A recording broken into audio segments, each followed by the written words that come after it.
This hasn't been getting a lot of coverage, and the coverage that it has been getting hasn't been very good, so let's talk about the trail derailment in East Palestine, Ohio.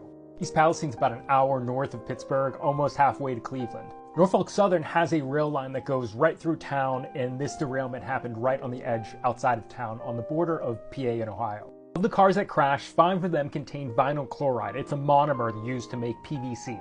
The reporting on this has gotten vinyl chloride confused with polyvinyl chloride, the polymer made out of vinyl chloride. Now, the reason that this distinction is really important is vinyl chloride is very hazardous and very flammable. Polyvinyl chloride is a plastics that's used in like everything. The other thing about vinyl chloride is that it boils at 8 degrees Fahrenheit, so it's shipped in its liquid form. Meaning that when these trains crashed and these started leaking, they weren't just leaking liquid, but they were spewing boiling gas. So vinyl chloride is really toxic. OSHA has the permissible limit of how much you can be exposed to it during an 8-hour shift as a 1 ppm part per million, average over 8 hours. So prior to this, the biggest spill of this chemical was in New Jersey, where one train car and about 23,000 gallons of vinyl chloride were spilled, but it didn't catch on fire. Now, this crash in Ohio has 5 train cars. These kinds of tanker cars can carry between 25 and 33,000 gallons. Let's call it 250 to 250,000 pounds of vinyl chloride. That's per train car, 5 train cars. There's maybe 1 million pounds of this toxic chemical spilling into the ground and also boiling off into the air.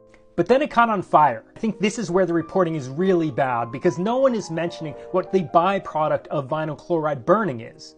Of the many byproducts of burning vinyl chloride, one of them is hydrogen chloride. Hydrogen chloride is really unstable and latches onto water, like just water vapor in the atmosphere, and that turns into hydrochloric acid. So right now, government officials from the railroad, both the governor of Pennsylvania and Ohio are calling burning off the 1 million pounds of this stuff a success, but not mentioning that it means that we have hundreds of thousands of pounds of acid in the air, potentially.